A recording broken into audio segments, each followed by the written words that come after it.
Here are the top 10 moving mistakes people always make and how to avoid them. Number 10, procrastinating the stuff you can't procrastinate. Your moving deadline is going to hurtle toward you fast. The best way to keep that from being overwhelming is to chip away a little bit at a time as far in advance as you can. Make a checklist on your phone. Book any moving services you need at least a couple weeks in advance, and make sure the utility accounts at the new place are set up in time. These will make things not only less stressful, but also cheaper in the long run by avoiding last-minute upcharges. Number 9, not getting a home inspection report. Your new place may look great on the listing or even on the visit, but you can save yourself some major moving problems with a few quick checks. Get a home history report to learn about past owners, building permits, damages, and much more.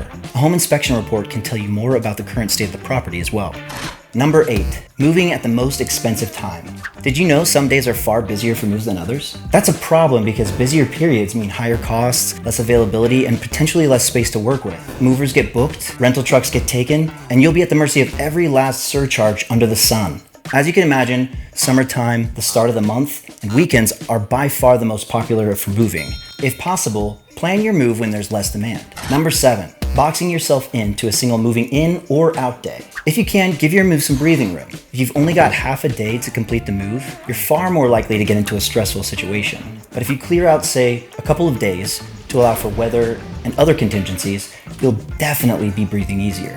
Number 6, ignoring the permits. Depending on where you're going, you may need a moving permit to park the truck nearby to load or unload, which is especially important if your new home is on a busy street or high traffic area. Failure to get a permit doesn't just risk a ticket, it risks there being no space available and creating major moving issues. Pro tip, check out movingpermits.com if you think you need a street cleared for your move.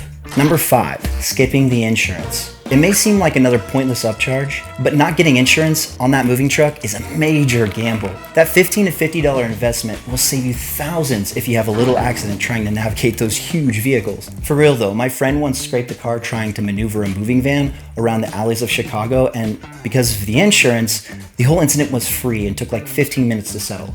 Number 4, overpacking. Being selective about what you bring along saves a lot more money than you probably realize. Why? More stuff to carry equals more time. Heavier loads equals more gas. It doesn't matter if you're hiring movers by the hour, loading up a rental truck, or shoving your Star Wars Galactic Star Cruiser merchandise into your Honda and driving off into the sunset. You'll be saving money the less stuff you have to move. Take some time in advance to make an inventory. If you don't need it, sell it. If it's hard to part with, take a photo of it first. If you can't sell it, donate it. And if it's not worth donating, recycle it or throw it out. Number 3, pre-purchasing. If the new place will need some new items, wait until you're all moved in. The last thing you want to do is have to carry a bunch of extra stuff during the move just to find out it actually doesn't work or even fit into your new home. Number 2, underboxing. It's better to have too many boxes than too few. In particular, you're gonna wanna keep a large open box or two till the bitter end. Make them the very last things you load into the truck, since inevitably, you'll find things you forgot about along the way and need somewhere to put them.